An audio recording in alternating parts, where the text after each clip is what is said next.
Hello and welcome to the Crushcast. I'm your host, Clare Higgins, and this is a place where we discuss crushes past and present and what they can teach us about ourselves. Today I'm talking to Travis, a very special guest who I'm happy to have here. How you doing, Travis? Oh, I'm actually really excited. I feel like you are a very deep person in general, and so I feel your crushes will have an equal depth. You're a very personal guy. Aw, thanks, Bear. Well, great. I know Travis from, we actually have a meet cute in true crush fashion. True crush fashion. You're so right on that. I hope you don't mind if I share. Girl, you better share it. Okay. But we met as writers' PAs who were both collecting lunch for our respective writers' rooms at Mendocino Farms. And we met in the, I would say the sandwich line is what I would call it.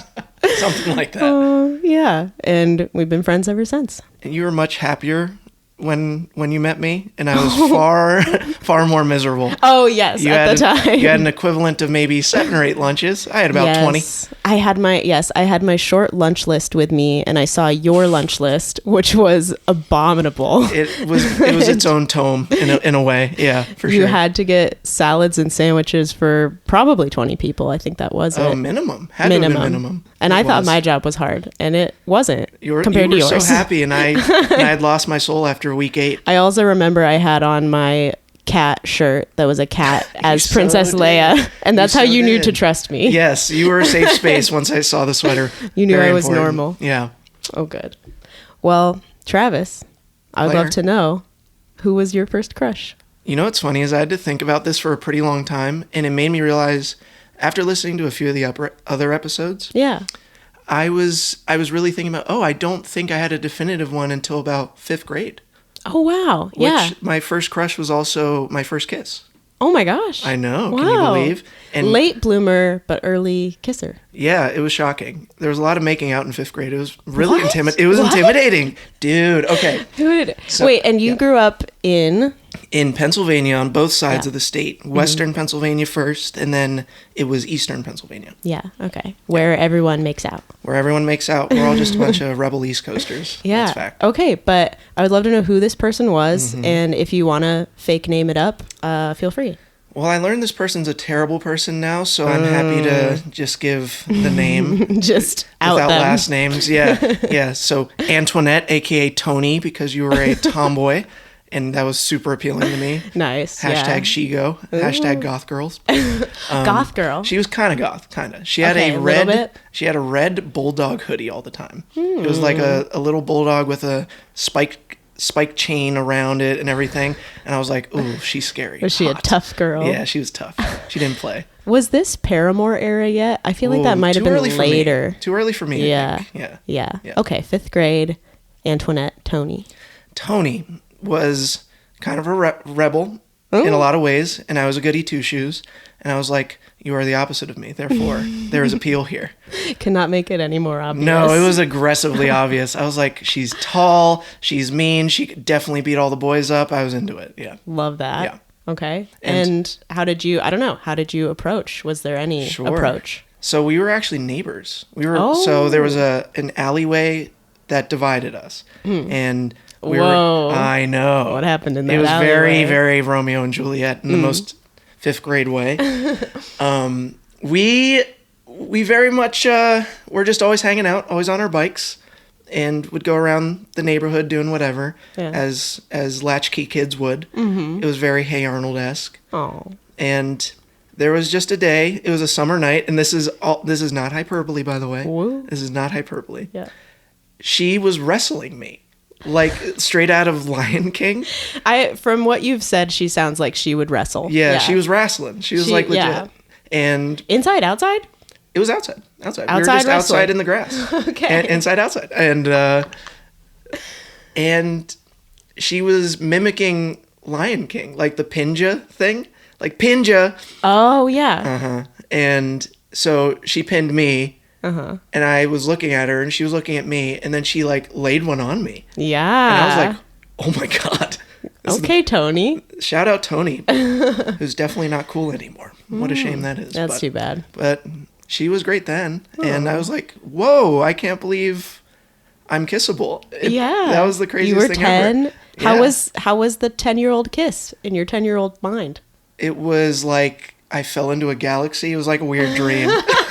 Really? It was. I was like, because I was so stunned. Yeah. I was like, oh my gosh, I didn't like get to pucker up or anything. It just happened. Wow. And I was like, oh, this is the greatest thing ever. And then I got up and I was just walking around like a zombie, kind of just like, how is this possible? What just happened? Pretty romantic. And then she was like, and you say that now. And then she says, want to shoot hoops? Want to shoot hoops? Want to shoot hoops? And I was like, back to business. I'll do anything you want, Tony. Yeah. Just take me with you. Yep. And did this turn into a girlfriend-boyfriend thing? No, not at all. Okay. Not at all. And even if it did, I wouldn't have known what to do about it. Okay. Because I was a very cerebral kid, very like, I'm very talkative now, but I was pretty shy, if you can believe that. Most people can't. I can. You are the kind of talkative that feels like you're very aware of yourself. Oh, thank and you. That often comes from the shy kids, right? Oh, that we were watching the others and learning. That's exactly what it was. And then coming out of the shadows. Yes, it was purely scientific method for me until like 7th grade. Yes. Yeah, it was like theories and hypotheses on what to do as a functional young person. Yeah. Mm-hmm. So I'm curious, were you crushing on this girl before she kissed you, or did she kiss you and then the idea was planted? Was always crushing on her because I like people who are aggressively themselves, and I really appreciated that about her. Yeah. Yeah, she was very confident, very no bullshit, which I liked. Yeah. And I was like, oh, she's not fake and weird and doing all the trendy things that the other kids were doing. The other 10-year-olds were doing. Literally. It was like, they were getting into it was the very early stages of like Hollister and stuff like that. Oh, that's true. Yeah. And I was like, I don't get it. I'm poor. You shop there. were not in the Hollister. No, I'm world. black, man. We weren't doing all that. We were doing very different things. Yes. Yeah. Yeah, I feel like I wanted to be in the Hollister world. I was not. And I think there was a year-long fight between me and my mother that culminated in me getting one Hollister shirt. What was it? Because there's always the collared shirts for the boys. What was the girls' equivalent at the time? I thought there were girls' collared shirts too that I thought I could rock. Mm-hmm. No. I had very frizzy hair at the time that it was just sort of the polo look was not going to work. Didn't work with frizzy hair. No. Oh my God. And, but it was just a navy blue t-shirt and I remember it very well, but it was very special to me. Oh, of course it was. It was your first. It was my first. But that's great. I also really appreciate you liking that person for being herself and outside of the circles of performative social behavior. I appreciate it. Thank you. Yeah. It's very nice to say. That's so cute. Okay. But after that, would you say this was a crush, culminated in a kiss? That was pretty much the end of it? Or was there any, It was there's no happy ending because it was 5th grade. Nothing means anything really. Yeah. But she ended up moving. So there was kind of this like sad goodbye where she was like, I'm leaving now. And I was like, oh, where are you going? I'm going to Coatesville. I was like, oh. So context for the people that aren't aware of Coatesville. Coatesville is kind of the hood. Okay. All right. And she was kind of built for that. But that doesn't mean you want any kid in the hood. You don't want what to I mean? be. Yeah. And it was just kind of matter of fact. And I was like, oh, do you want to hang out again sometime? We can exchange our parents' numbers, Yeah. And she was like, yeah, that'd be cool. Nice. And then that was it. Oh, that was it. Mm-hmm. Did you call? I tried to. And I spoke to her on the phone. And she'd be like, hello, Travis. What's up? I was like, nothing. And that. What can 10-year-olds talk about on the phone? Who knows? Nothing. Stocks. You can't wrestle on the phone. No, you can't wrestle on the phone. Can confirm. Nothing left. I had a best friend that was not romantic because we were really young, but I had a 4-year-old, 5-year-old best friend who moved away to Virginia from North Carolina, and that was very much a core memory in a way that it was just sort of, we would write each other letters in our terrible child handwriting. So cute. Yeah. And they actually got to it. It was so cute. And our moms were really close friends. And that helped. Sweet. That it was like, our moms were best friends. So obviously we are best friends. Benjamin. And we wrote each other cute little letters. And I was just like, oh. Oh, what did yours say? Do you have any of them still? Yes, I know. Well, I have his, right? And he has mine. Cute. So somewhere in the house, I remember pulling them out at one point. It's mostly a report of what happened today, right? Sure. A diary entry for your homie. That's really cute, actually. Yeah, it was, like, hello, Claire, we went to the beach, spelled incorrectly today. Two that E's. kind of thing. Yes. So, yeah, that was cute. And, when your friend moves away at that young age, that's pretty much the end. That's how it goes, isn't it? It's bittersweet. It's so true. And then, like, I'm realizing, because I'm such a lover, I'm such a romantic or whatever, I kept thinking about her for a long time. Aww. I was like, I wonder what happened to Tony. I wonder if Tony knows who I am. It was a lot of that. Yeah. Going back to the, old man within this little boy body. Yes. And I know I'm still like that. It's very annoying. You are. You're an old soul. I'm an old soul. And it just kind of ended. And then we moved, like me and my family, moved in with my now amazing stepdad. And that was when I think I retired the idea of Tony. Yeah, put up the jacket. Mm-hmm. Aww. For sure. The Indiana Jones hat. Mm-hmm. Mm-hmm. Nice. Well, then who was your biggest crush out of all the crushes? And if you have honorable mentions, we have time for that. Sure. But who was your biggest crush? We'll call them Taylor. Okay. Taylor and I went to high school together. Mm-hmm. And we're still friends to this day, by the way. That's great. Taylor's actually engaged to a really wonderful man. Oh. And I love him. Also a Benjamin.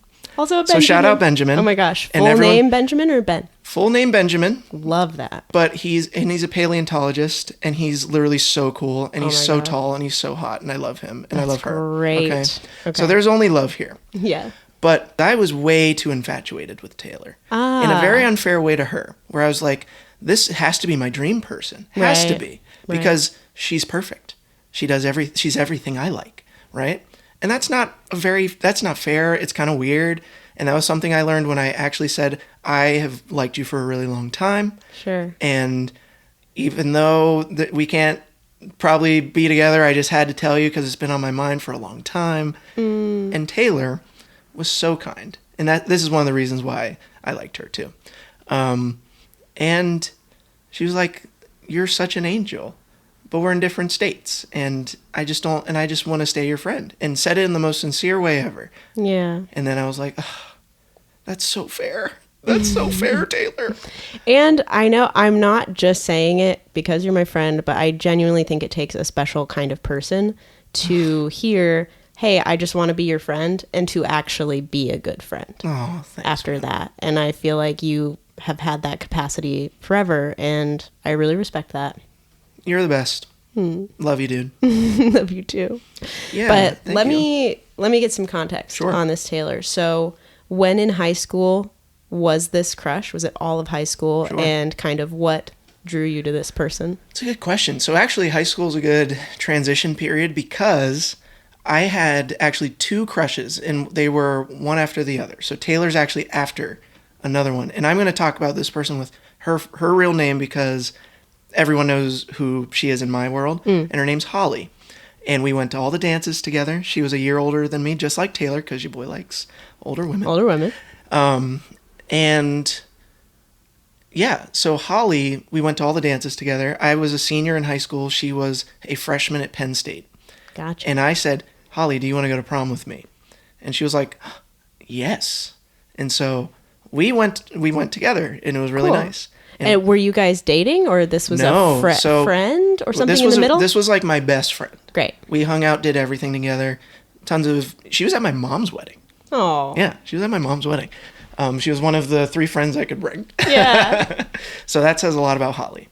But I had never been in like a relationship in high school. It was kind of something I didn't want because it just didn't make sense at the time. And I'm black, and I went to a predominantly white high school. So that was also kind of weird for me. I was like, oh, there's like nobody else here. Yeah. Were you the only black kid at your school? Absolutely, pretty much. Yeah. And it's a shame, right? Because in my mind, I'm thinking, oh, my mom, she's biracial, but I'm dark skinned. And so that was always unique for me. So crushes and relationships were always like put on pause because I was like, I'm not sure I understand how any of this is like supposed to work for me, because I was hearing black love, black love. I was also hearing things that were obviously horribly offensive to other groups of people from my white counterparts. And I was like, oh, are we only supposed to like those people? Right. Or whatever. And so it was kind of this like sad reality too about like, oh, people look at you funny because you're this, and you're supposed to like, there was another black girl in my class, and they were like, oh, you should be with her. Right. And I was like, sure, I just don't like her like that, but she's really nice. Yeah. So it was really weird. You have to. Yeah. Put you two together. Yeah. Which feels very strange. Insanely strange and sad and weird and like really racist.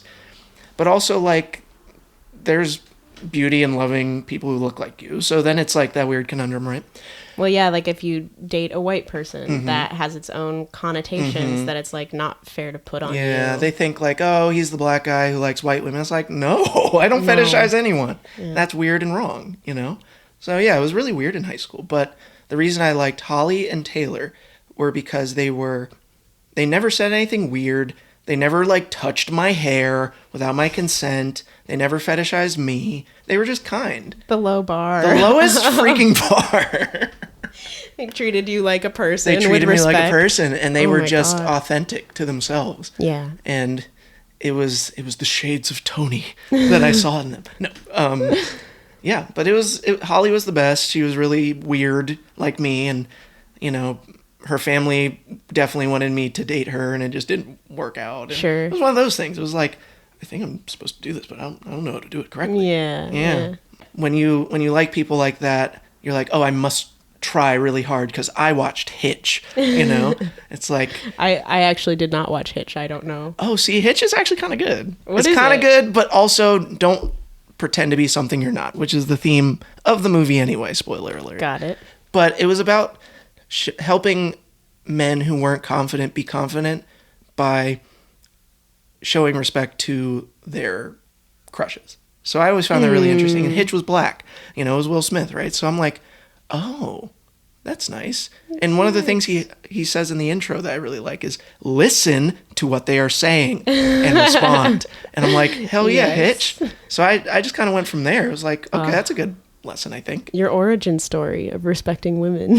Shout out, Mom. Yes. Mom origin story, then Hitch. That's wonderful. But Holly was your friend. This led to Taylor. Were you all friends? So Holly and Taylor we all did track together. So when, they were both a grade above me. And so I would see them all the time. We'd hang out all the time because track has a lot of boring parts to it when you're done your event. But they were both super athletic, which that's always very appealing. Someone who's like not just active, but is trying really hard to be good at something. Yeah. And in this case, athletics. Someone driven with a goal. Of course. Love that. Of course. Very sexy. Yeah. Right? So, they were both in the same grade as me. It would kind of be an on and off thing, but I didn't know Taylor as well at the time as much as I did Holly, but I became closer with Taylor after high school. So that's where that went to. Okay. And then you were in different states eventually. Yeah. And you Taylor's confessed brilliant. your love. Yeah. So I was here in Los Angeles. Taylor was in another state working on a PhD because that's who this person is. Sweet. Yeah. And it was just like we would always call and hang out and like talk on the phone. And it was really nice. And, it didn't work out, but that doesn't mean you stop the love for your now really good friend. Yeah. Yeah. So everything works out at the end and you learn from those things. Yeah. And it's really nice. That leads me into your general approach with crushes, which I have a guess, but whether you were avoidant or kind of a make a gesture kind of person. Did you feel pressure to make gestures as a guy? I want you to guess what I was like. I'm guessing you were a romantic. I was a romantic, Claire. When I tell you, I wrote a poem one time for a crush in high school about Ginger Rogers and Fred Astaire. About her, I wanted her to be my Ginger Rogers, and that didn't work. It didn't work, Claire. No. I never wrote a poem again. Oh, you should write more poems. Oh, man, I wish I had the capacity or That's so film nerdy of you, too. It was aggressively film nerdy. Oh, man. But this person was a musical theater person. Okay. And so it made sense. We were in choir together. Nice. You know? I didn't know you were in choir. Girl, yes. A singer? Yes. I was in choir and show choir my senior year because all my best friends in school were and still currently are musically inclined, or actors, or things of that nature. I have told you before, and I'll just tell the podcast that I've told Travis he is a theater kid trapped in a non-theater kid. Very Zac Efron of me. Yeah, very High School Musical. You just didn't happen to do theater at your high school, but you would have been great. Couldn't stop singing Hunchback of Notre Dame in the hallways. Yes. Then went to track practice. Yeah, very, very, very big juxtaposition there. But that was Poem Girl. Were there any other gestures you can remember? Ooh. I'm sure. Gestures wise, I only started really properly dating when I moved here. And I was only... Oh, really? Yeah, for sure. Like the dating app thing or whatever. Because when you're in rural Pennsylvania like I was, you get sick of the same type who don't also like you either. They don't like you either in a way that matters or in a way that's sincere. Did you go to the same school with the same kids ever since, elementary? Yeah. Not elementary. We moved a bit because, Oh, yeah. child of divorce and, working up in the middle class kind of thing. Gotcha. But from 7th grade on, there was continuity, and then that's where I have all my best friends from home. Yeah, you got sick of everybody. But I'm still hitching on this detail. You said everyone was making out in 5th grade. They were. Were you making out or were you... Eventually, okay. But it was also not, believe it or not, it was not a conquest of mine. Because I was just so overwhelmed just like you are. Yeah. I was like, oh my God, we're doing this now. We were just it's spitting. It's a lot. Yeah, we were just spitting on the street and thought that was cool. And now we're just kissing? That's a whole different thing to do. There's a lot of social pressure with a situation like that. And I think I was on the other end, that nothing like that was happening near me except on TV. And I felt I was ready.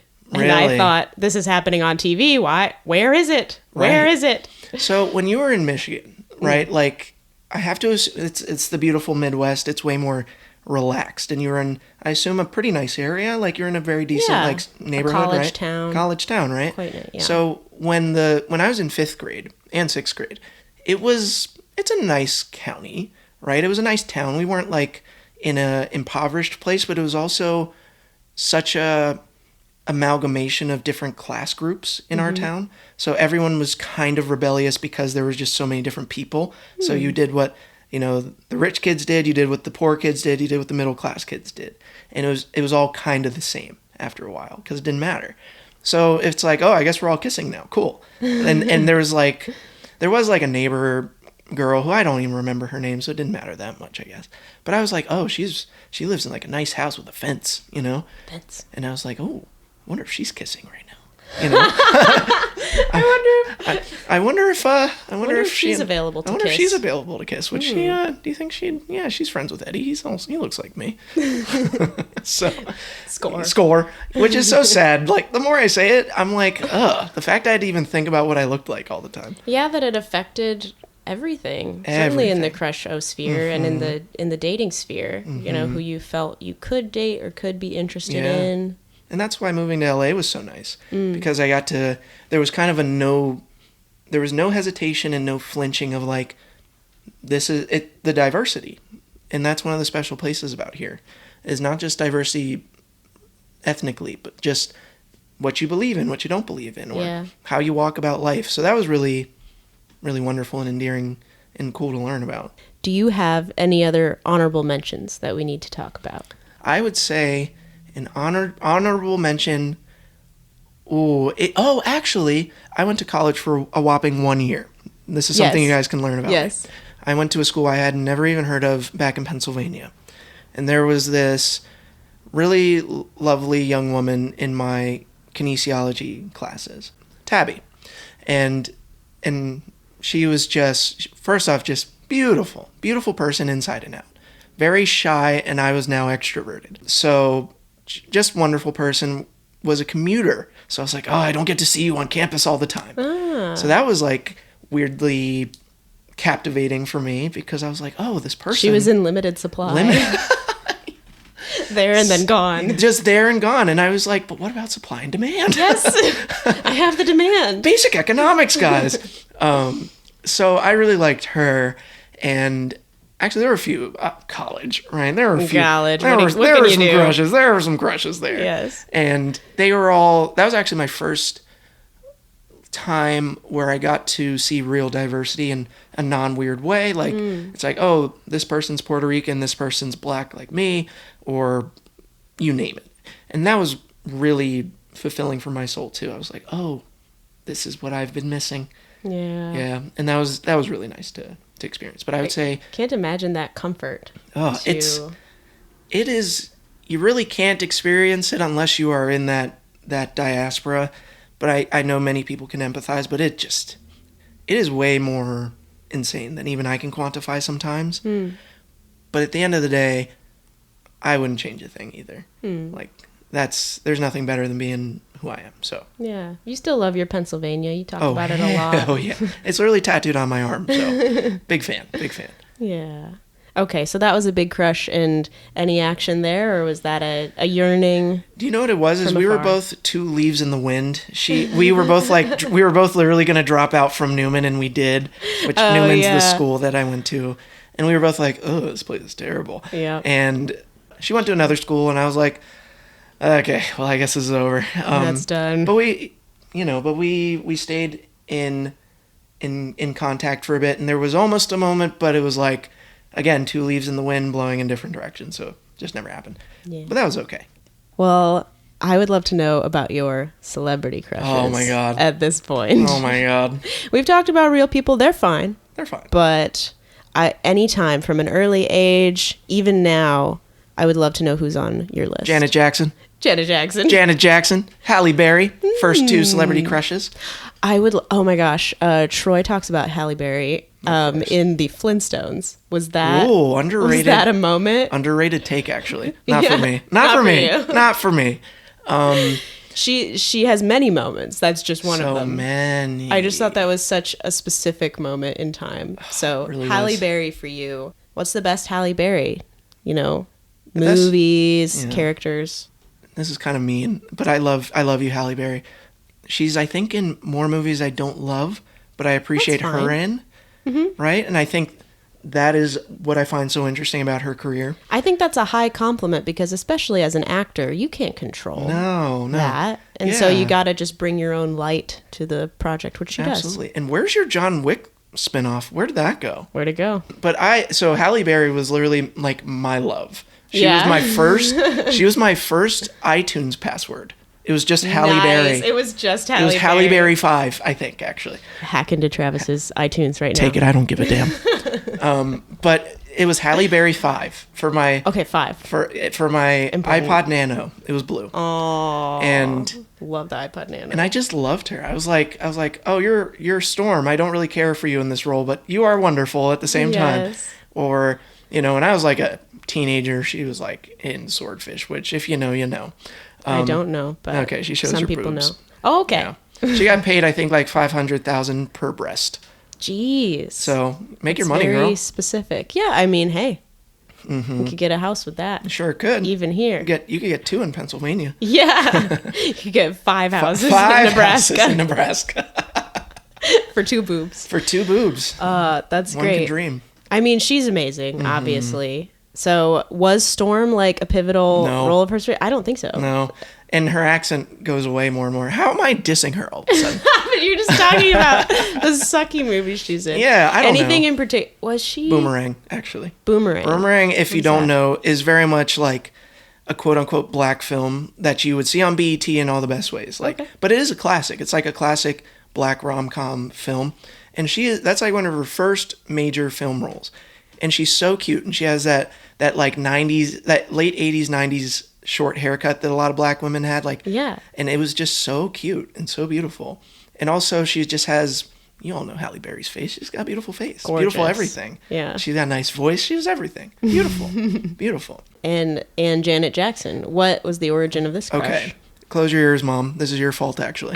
So my mom had a Janet Jackson album. Now, my mom's got great taste. She'll garden to metal music and, line dance to country, and then she'll clean to R&B.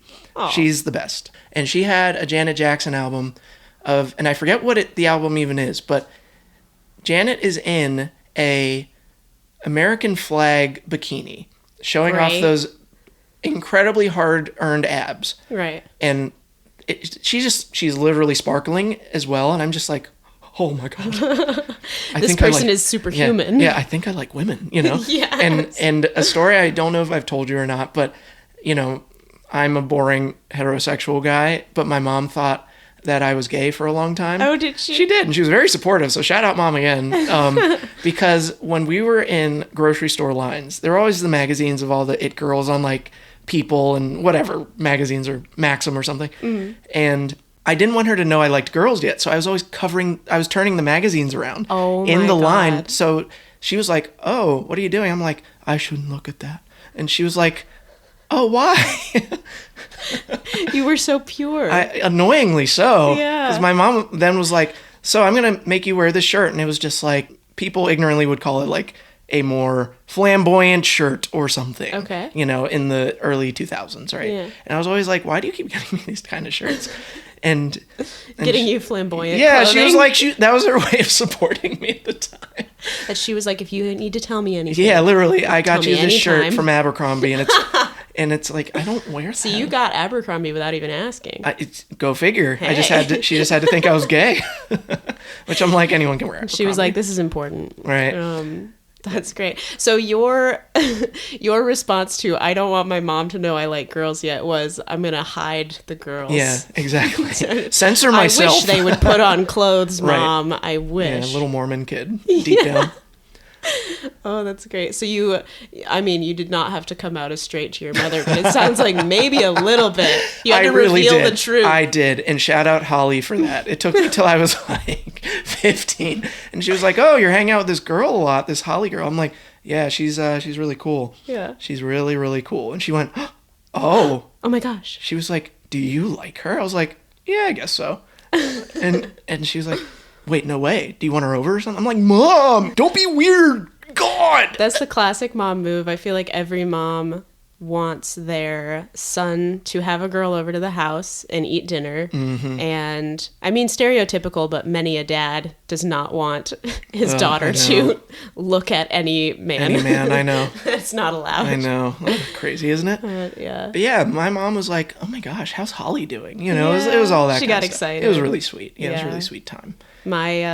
One of my best friends in high school, Mitch, came out as gay to me eventually. Oh, yeah, Mitch. He's the best.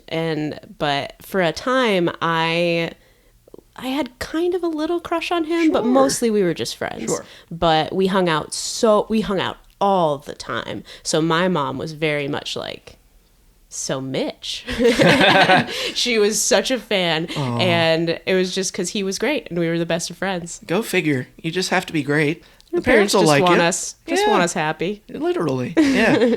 Yeah. I remember my mom being just wildly supportive of everything. That's why she's the best. Never had to hesitate with anything. So be that kind of parent to your kids, please.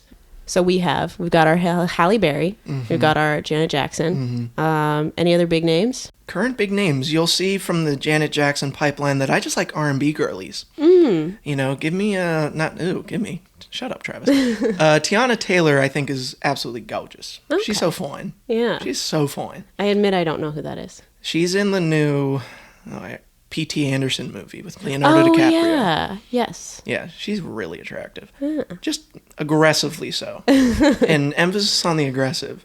But also... You like a tough girl.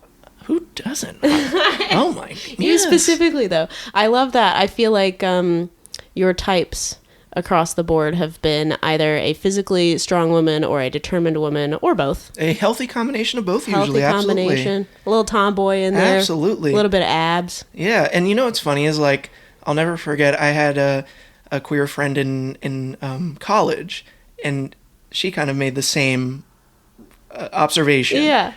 And she coined the term, "You really like a lesbian chic girl." Really? And I was like, "Am I allowed to say that?" And she was like, well, it's true. You like you kind of like if they're on the border of being, of not even liking you at all. And I'm like, yeah.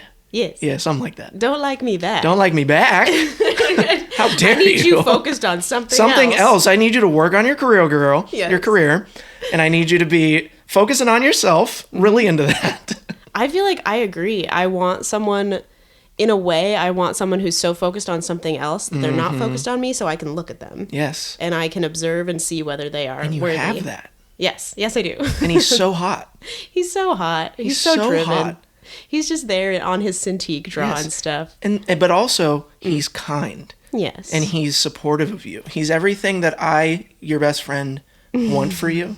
Yeah. And the fact that he's also just good with your friends. He's the best. There's nothing... That is what everyone should want from their partner, in my opinion. If there's like one thing, it's that they're supportive of you and get along with your people. Yeah. Because you don't want that isolation from your partner, you know? Exactly. They don't have to love everybody by any means. But like, you and I have been through so much relationship-wise that we have shared over our, 8 years of friendship. Yeah. We've been through some relationships where we were not treated the best. No. And I think it's so helpful to have those strong friendships to remind us, hey, you can be treated well. And we need to keep reminding each other of that. Yes. And you need to bring in the love that you deserve. Because I think, when it comes back to the whole adage of, oh, well, you can't love someone else until you love yourself, it's actually really true. Because the people you bring into your life are a reflection of you usually. And I like that the reflections are not smudged and, upsetting. And you don't have to take Windex to them. They're just nice and clear and beautiful. And it's really nice. Yeah. Yeah, I love that Wilder is driven and focused on his own stuff. But I think I couldn't do it if he wasn't also focused on me, right? And focused on my friends, and my friends are amazing in the first place. If somebody I was with didn't like my friends, I would say, what on earth is wrong with you? And ideally your friend says, what on earth is wrong with you too? Yes. And that's what's great is that we never had to have that conversation. Yeah. It was literally, oh my God, he asked me questions, which is so, okay, anyone listening, please, I don't care if it's a friend or your partner or family, you need to ask questions. Show that you're interested in these people that you supposedly love. It's that curiosity is so important. Big time. And is such a great way of showing love, especially after years of being together. You need to keep that curiosity, even though there's so much that you know about each other, and there's so much that doesn't surprise you at all, which can also be beautiful. I think you need to cultivate that curiosity. You do. But love yes, is a garden. PSA to people dating. I will say men dating. I'll say it. I will say men dating. If you're not curious about them, you shouldn't be dating them. And also to the people who are dating these men, and I'm saying people because it can be anybody, make sure they're asking you questions. Make sure they're showing actual interest in you because you deserve that. And if you're not interesting, well, you still need someone who matches it. They don't, you still need it. So nice try. If you only like one thing, then there is a person out there who also only likes that one thing. Oh, yeah. Oh, yeah. I see those couples all the time. And God love them. But, I think questions, also bring you a clearer image of you and your person. Or if they will be your person or not. Yeah, and it's like a really good indicator. When did you, I think you may have told me this, but when did you know Wilder was for you? Oh, or when that's did you, a good question. That's maybe part one, and then part two is like, when did you know you were in love with him? Yeah, they're two separate moments that were actually very close to one another. But when I say when I knew he was for me, they were both on the trip we went to Big Bear, and it was very early on. I am usually a pretty slow crusher, but I was crushing fast. And we were, up to that point, we had been very polite with each other in the way that you are on the first 3 to 5 dates, because you're like, I think I actually really like this person and I am so scared to put a toe out of line. So we were very polite to one another, asking questions, just doing what you do. And we had gone on this hike and we were sitting on a rock and we were looking out over the lake. It was beautiful. And I wish I remember exactly what he said, but he made some really stupid joke. that was just sort of like, he pointed at a building or something and he was like, did you know that Oompa Loompas have lived there for 100 years? And said, not that obviously, but said it so deadpan that, and it was just so silly, and I was like, oh, you're messing with me. and I was like, oh my, okay, because my only worry was like, is he too normal? Is he too the monotone is a double-edged sword. Yes, is he too normal and nice? And then I realized he was a weirdo. And that he could mess with me and I could mess with him right back, and I thought that was great. And then it was on that trip, just sort of later on in the trip, that I was like, we've been together for 3 days straight or whatever it was. And I'm so happy that I couldn't believe it. And yeah, I would say that was fun. Well, first off, that is adorable. And I think I do remember you telling me that. Yeah. I called you right after our first date. I think you did. And I definitely remember doing that. Oh, yeah, you definitely did. That brings me to fictional characters. Because, and I will preface this with, we are both TV writers. Sure are. We are both really passionate about story, and we never shut up about story. So I feel like fictional characters are very important to both of us. Incredibly important. And the first one that matters genuinely the most to me, and only as an adult did I appreciate her even more, excuse me, is Esmeralda. Oh, yeah. Because she literally... From Hunchback of Notre Dame. She literally goes on a stage and cries out justice for Quasimodo and keeps him safe and all this. Oh God, I'm going to cry. Shut up, Travis. She is just everything I care about in a person. Yeah. But I was just so infatuated with her, on top of her being a very beautiful character design, actually. Just cared about other people and was very unflinching and non-judgmental. Also, you know, did not see him as a monster, which is why it's one of my favorite stories, right? Because, this is gonna be so sad. I'm sorry, guys, but like, you think about being a minority in an all-white school and how you're viewed, right? And that's what I think what makes me appreciate the Hunchback story so much, is because the whole theme is who is the monster and who is the man. I know. You're not a... Yeah. I'm not a monster. I'm not a monster. I don't think I'm a monster now. Yeah. But I think growing up, that's exactly what that's why you connect subconsciously. If you grow up othered in some way. Yeah. You need an Esmeralda in your life. You know the way that people react to you. Mm-hmm. And, she protects him. Protects him, doesn't judge him, supports him. Mm-hmm. But not in a way that's, like, subservient. Not in a quiet way. Yeah, and she's encouraging him. Yeah. She's not like doing everything for him. Mm-hmm. She's got her own shit. She's like trying to free her people. Right. From a tyrannical, what is Frollo? He's a judge. Yeah. Judge, clergy. Yeah. Who knows? All bad. Yeah. Bad man is his profession. Bad man is his profession. Mm-hmm. So I think that's a really important one for me. Yeah. But if I was to give you like one last one, if there was one, like, maybe non-cartoon character, I actually don't know if there would be an answer, because, you know, this is also, like, a harsh reality, is I don't think I was given those characters very often in live action, funny enough, in my growing up, in a way that, like, I feel ages well. You know, it's like, okay, you watch Alien, you like Ripley. I can appreciate that. But not somebody as, like, potent for my own belief system and appreciations for people as Esmeralda. Got you. Mm-hmm. Yeah. And I mean, animated versus live action. Animated was so important to you. And, you know, as you can see reflected now, you and I both loved Avatar a lot. And that's what I was going to get to next, too. Did you have an Avatar crush? Not a crush. And you know what's funny is strictly an appreciation. Got you. Like, I think, you know, as a teen boy, you go, oh, Ty Lee, she's all bubbly and fun, but then you realize May is actually she's the one, she literally went to jail for her man. Yes. Not saying you have to do all that, but like, I was like, she is a badass and she has conviction, and she went against her own friend because she knew her friend was vile at one point. You have so many well-drawn, nuanced characters in Avatar, which I'm preaching to the choir. Sure. But they're perfect, though. It just leads you to, I wouldn't say that I had an Avatar crush either. It's just everyone there, you feel you understand in some way, including the villains that you know exactly what drives them. They're almost like the opposite of whatever a Horcrux would be. In the sense that they are positive pieces of your soul. Positive pieces, not like just ripping your soul apart. It's just that they are all the good parts of your soul, I guess, that come together in one beautiful fashion. Each character being a piece? Yeah. That's how I view the show, where it's like it wasn't the crushes on the people as much as their journeys, you know? It's like, oh, I love your journey. Yeah. You know? But yeah, I think there's a lot of great like films and media that I liked with really great female characters in them.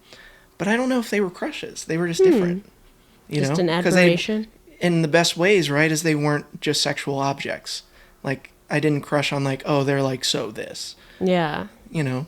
But everyone's got like their oh, this person's really attractive crush, but I don't think I think about them that their much. thing.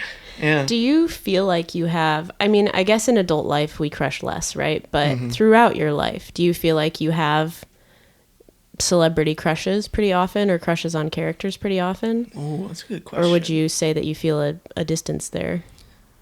To my surprise, a distance, I think. Because that's what I'm getting. A distance because I like traits of people, not necessarily they're just attractive to me, you know? But that said, if there was a character, Hannah Einbinder, and all her flaws in that show, I just think are so funny. And she's just so good, too. And I love what she stands for in real life, too. Yeah. I just am like, oh my God. Into it. She is great. I have another friend who has admitted a crush on her to me, and it surprises me because in that show she's so often on the back foot. She's always doing something that makes her look terrible, or she's messing something up, and I'm always cringing on her behalf. Oh yeah. But that must be part of it. Do you know why? It's because you almost want to take them at the moment they're in, because it's like, oh, there's so much I see in you that I like, but you are, my God, you're insufferable. But also, your partner can be insufferable to you at any time, right? And you still are like, oh, whatever, I still love you. When you love the flaws. You love the flaws. You genuinely do, especially like with her arc. I won't spoil Hacks for anybody. Please watch it, though. Love Hacks. The best show on TV besides The Pit.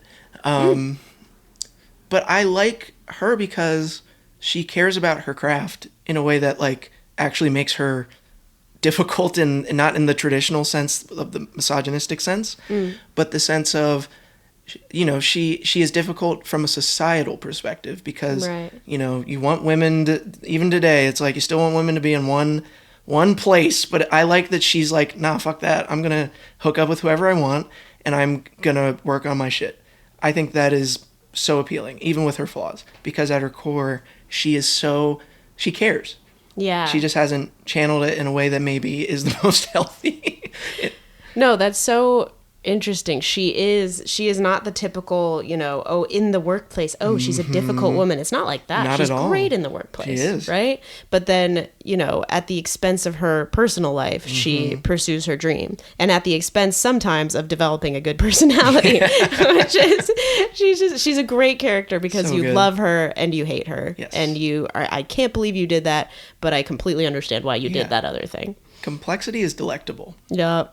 Does the best. And I mean Jean Smart. I can't talk about Hacks without talking about Jean Smart. Can't talk about Hacks without Jean Smart. She's so perfect. She's perfect. I think to like finalize that point is I like that there are so many obvious scenes with her, with Hannah Einbinder, I mean, where she's clearly like the good person in the relationship. Yes. Right? Yes. Which I'm like, oh, see, there it is, and she's dealing with a really complicated person who's not always very nice. So that's, of course, gonna like make her do certain things because, via osmosis, right? You're with this person you care about a lot. It just you get kind of what they have, but she kind of already had what she had. And yeah, you get sucked in. Yeah. Yeah, it's really interesting. That's what makes life interesting too, is like, no person is their own utopia. They are not going to be perfect. And I think you don't want that. No. I think that's what I love about Miyazaki films, is there's never actually inherently good or inherently bad. And I think that's a good perspective on people, in my opinion, because it's okay to see both at different times, as long as you know the core of that person. And I think that's what's really interesting about crushes, is like you're ideally getting the whole person at some point in some capacity, or at least the Cliff Notes version of who they are. You know that they're this, you know that they're that, you know they stand for this or don't stand for that. And I think that's what makes any crush super engaging and interesting, and why I think we get so flustered by them sometimes is because you're maybe going, oh my gosh, that person's doing that. I didn't think they would do that. But that's somehow more attractive in a lot of situations, because you're like, I just learned something new about this person I like. Yes, it's intoxicating. It is. It's like, oh, I didn't know you like played the banjo on the beach. Like, I didn't know that was your vibe. That was something Camilla and I talked about a lot, because there's kind of the space of the crush where you have an idea of someone, and you're hungry to learn new details about them. And in your wildest dreams, the end goal is a relationship most of the time. Most of the time we don't get that, right? It's just a dream. But there's this weird liminal space between the crush and the relationship where sometimes the crush means more than the person. And you want the fantasy, you want the idea. Yeah. Especially, again, as writers, I feel like we enjoy the story of it so much. But then there's the relationship phase of knowing someone where you actually get all that information that you've been craving. And I guess it's kind of an acceptance of ourselves that we crave as well. Kind of, if this person lets me in, then I'll learn all this information. And that makes you feel good too. But I feel like it's so interesting to me, the crush phase versus the actually getting to know a real human person. Yeah. Crushes are they're so fleeting too. Because on the same token of the like, oh, you found something out, it's like, you could be like, oh God. That could be the end of a crush. You could maybe never want to even look at them again. And yeah, it's funny. I think going back to the observation version of me, the younger version, I kept seeing that. And you would hear stories from older kids and say, oh yeah, they broke up as soon as I got to school. That was another reason I didn't want to be in relationships, and why I think I did not have nearly as many crushes as I thought I would have as a, quote unquote girl crazy young boy / man at some point. And then you decide you want to be crazy for one girl, And you are such a wife guy, by the way. I'm such a wife guy. Self-identified. Yeah, you'll meet Ryan at one point, but that's like one of our favorite things about each other is we're always like, he's such a, I love having friends, like male friends in this case, who are wife guys. It's okay to not want to get married. It's okay to not want to have kids. It's okay to want to be single forever. I support that. But I do appreciate that for the men in my life who do decide to have a committed relationship, it's committed with a capital C. Yeah. It's because the last thing if you're going to be in it, love the one you're with. Just be in it. And I love that about my friends, and including, you in this case, where it's like, you're not half-assing something, because that's a huge waste of time if you aren't. And it's not fair to another person. So it's really, I love that I'm surrounded by people who give a damn about their others and their people. Yeah. So that leads me to my final question, which is more cerebral, but just what do you feel over time, over your life, that crushes have given to you or done for you? I think there's good and bad there, of course. Absolutely. But I'm curious. I think I want to give a cerebral answer, but I think the beauty of it is that it's actually simple in the sense that ideally you are learning more about yourself in those crushes, but also learning how to be better for others in those crushes. Right. Because I think, for going back to what I was saying with my anecdote, is I think I was crushing kind of unfairly for Taylor in this case. Right? Where I was like putting way too much pressure on myself to be liking her. And that's weird, right? And I think it's good to be like, ideally you learn how to be in control of your own emotions and those crushes, which then I think helps you grow as a person with everyone else that you meet in life. You don't put them on a pedestal. That's not fair. But you also, ideally, you're just learning how to treat people better. From maybe you're having an experience with a crush who's not very kind to you or whatever. Maybe it's a relationship. So ideally, you're just learning from the good, the bad, and the ugly.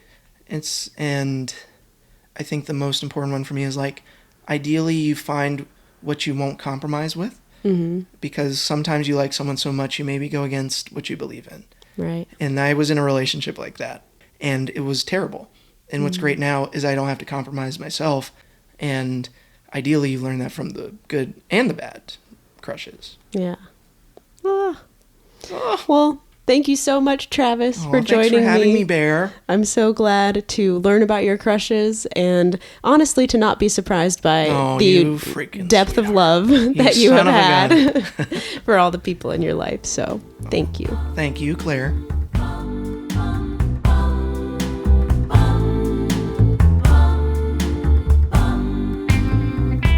And that's our episode.